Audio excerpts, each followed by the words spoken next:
Hello guys, what's up. My name is Akhilesh Upadhyay. बच्चों, आज हम लोग बात करेंगे क्लास 11 का फिजिक्स का टॉपिक है जो कि थर्मल प्रॉपर्टीज ऑफ मैटर। उसमें हम लोग कॉन्सेप्ट देखेंगे हीट और टेम्परेचर के कॉन्सेप्ट को एक्सप्लोर करेंगे। What is heat?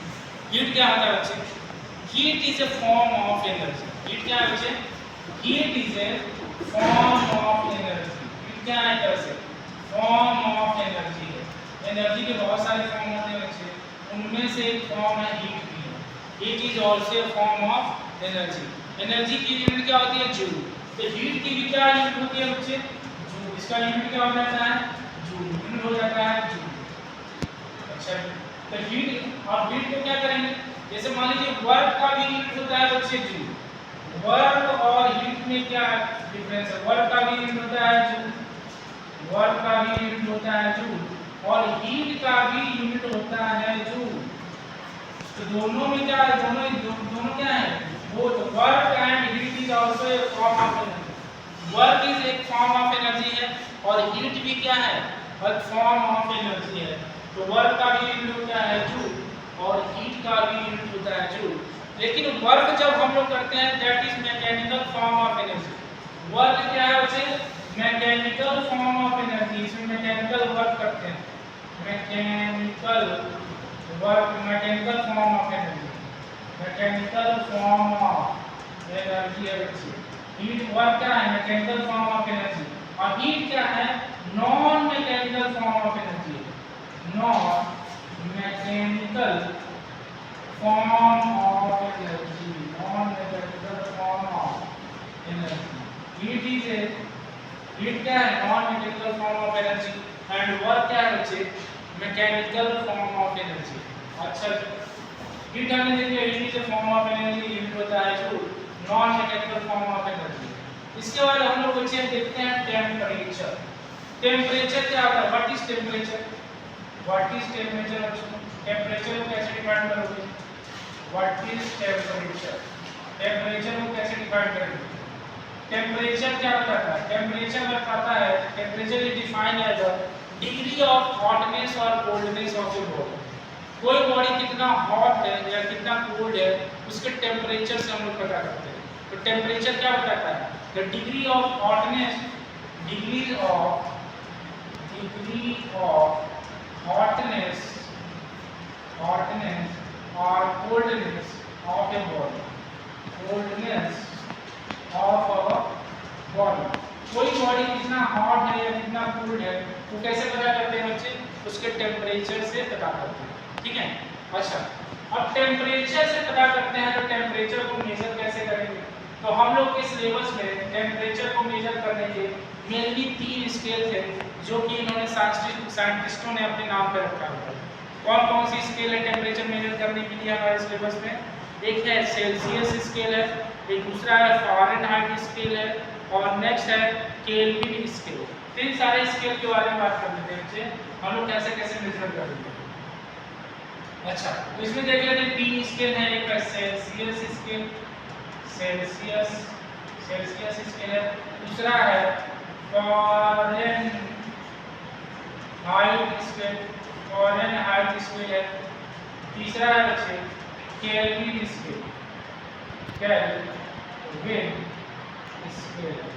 तीसरा है केल्विन स्केल। अच्छा, सेल्सियस स्केल में क्या करते हैं? इसमें क्या चूज करते हैं? एक हम लोग स्ट्रीम पॉइंट चूज करते हैं और एक क्या करते हैं? आइस पॉइंट चूज करते हैं।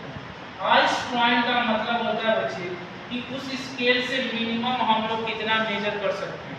तो सेल्सियस स्केल से मिनिमम हम लोग 0 डिग्री सेंटीग्रेड मेजर कर सकते हैं, इसीलिए हम उसको बोलते हैं आइस पॉइंट। और एक आता है फिर स्टीम पॉइंट। स्टीम पॉइंट का मतलब होता है बच्चे कि उस स्केल से हम लोग मैक्सिमम कितना मेजर कर सकते हैं, तो उसको हम लोग बोलते हैं स्टीम पॉइंट। ठीक है। आइस पॉइंट का मतलब कि मिनिमम इस स्केल से आप कितना मेजर कर सकते हैं, तो 0 डिग्री सेंटीग्रेड।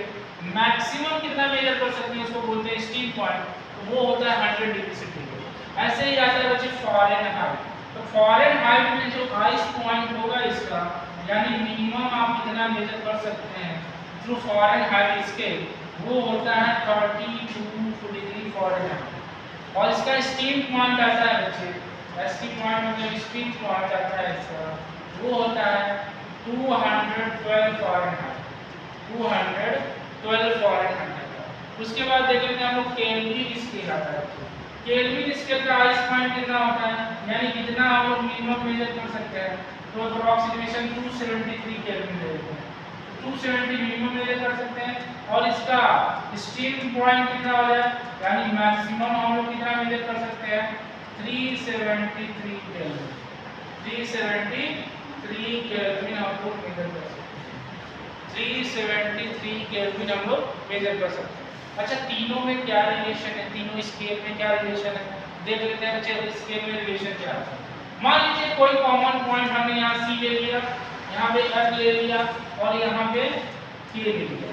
तो आपको एक स्केल फार्मूला बताता हूँ बच्चे, आप लोग क्या कर सकते हो, अपने नाम का स्केल बनाने के बाद में फार्मूला ये है कि मान लीजिए कोई टेम्परेचर हमें ये रीडिंग पॉइंट हो गया, C हमारा रीडिंग पॉइंट हो गया, इसको हमने रीडिंग पॉइंट मान लिया, ये हमारा रीडिंग पॉइंट है बच्चे, और ये F भी हमारा रीडिंग पॉइंट है, और ये क्या है, K भी हमारा रीडिंग पॉइंट है, मतलब यहाँ का हमें टेम्परेचर बताना है, ये भी हमारा रीडिंग पॉइंट है, ये तीनों हमारे रीडिंग पॉइंट है। तो तीनों में रिलेशन कैसे निकालते हैं, क्या करिए, पहले रीडिंग पॉइंट ले लीजिए, रीडिंग पॉइंट लीजिए, reading point minus ice point upon में steam point minus ice point upon में steam point minus ice point ice point, ये हो जाएगा बच्चे, समझे कि नहीं। तो अब देखिए निकालते हैं हम लोग, रीडिंग पॉइंट सेल्सियस में है C और इसका आइस पॉइंट है 0 डिग्री सेंटीग्रेड अपॉन में स्टीम पॉइंट इसका कितना था 100 माइनस आइस पॉइंट कितना था 0 degree centigrade is equal to, और इसको कि फ़ारेनहाइट का F, इसका इस आइस पॉइंट कितना था 32 अपॉन में इसका आइस स्टीम पॉइंट कितना था 212 माइनस 30, और यहाँ केल्विन का हो जाएगा माइनस इस आइस पॉइंट कितना है 273 अपॉन में 373 माइनस 273, ये हमारा फॉर्मूला बन गया। केल्विन सेल्सियस और फ़ारेनहाइट में रिलेशन निकाल सकते हैं। तो यहाँ से क्या बन जाएगा, C अपॉन में 100 is equal to F minus 32 upon में 180 is equal to K minus 273, K minus 273 upon में 100 डिग्री सेंटीग्रेड, हो जाएगा कि नहीं बच्चे। अच्छा देखिए, अब ये जिसने भी रिलेशन पूछेगा आप लोग निकाल सकते हैं। तो यहाँ से बताइए डिग्री सेंटीग्रेड और फ़ारेनहाइट में क्या रिलेशन हो गया, तो डिग्री सेंटीग्रेड का हो गया C और फ़ारेनहाइट का F माइनस 32 अपॉन में 180, और इसमें हम लोग क्या कर सकते हैं रिलेशन निकालेंगे, जिसको जिसमें कन्वर्ट करने के लिए कहेगा उसमें कन्वर्ट कर सकते हैं। यहाँ से C अपॉन में 100 माइनस K माइनस 273 अपॉन में 100 से 100 कैंसिल आउट कर सकते हैं, तो C is equal to K minus 273, या केल्विन में हम लोग केल्विन को सेंटीग्रेड में कन्वर्ट करना है, सेंटीग्रेड को केल्विन में कन्वर्ट करना है, तो इस फॉर्मूले से हम लोग डिराइव कर सकते हैं, वैल्यू निकाल सकते हैं। अच्छा, अगर हमें फ़ारेनहाइट और सेल्सियस के बीच में ग्राफ ड्रॉ करना हो तो कैसा ग्राफ ड्रॉ करें, what is the graph between Fahrenheit and degree centigrade, यहाँ पे हमने फ़ारेनहाइट ले लिया और यहाँ पे डिग्री सेंटीग्रेड लिया। जब हमारा 0 डिग्री सेंटीग्रेड था तो फ़ारेनहाइट कितना था वहाँ पे, और 0 डिग्री सेंटीग्रेड फ़ारेनहाइट का 42, अरे मिनिमम वैल्यू कितनी थी बच्चे, डिग्री सेंटीग्रेड का 0, फ़ारेनहाइट का 32, और मैक्सिमम वैल्यू कितना है, सब कर देंगे, मैक्सिमम वैल्यू यहाँ कितना आ जाता था, मैक्सिमम वैल्यू अगर इसका लेंगे 100, इसका कितना आ जाता था 212, तो क्या स्ट्रेट लाइन मिल जाता था, जैसे स्ट्रेट लाइन जाता है। तो ये फ़ारेनहाइट और डिग्री सेंटीग्रेड के बीच में ग्राफ आ जाता है।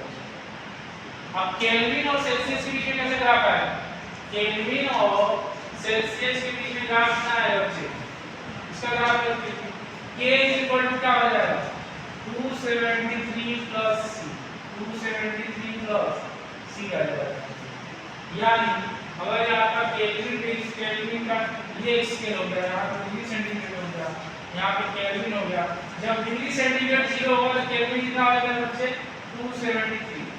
273 करता था, और जब केल्विन में इसका डिग्री सेंटीग्रेड 100 होता है डिग्री सेंटीग्रेड केल्विन कितना होता है 373, तो इनका भी ग्राफ कैसे जाएगा ऐसे ऐसे बोलिंग है ऊपर से, ठीक है। तो ये आपका होगा बच्चों relation between kelvin Fahrenheit and degree centigrade. चलिए अगले लेक्चर में हम इसमें प्रॉब्लम सॉल्व करेंगे, तब तक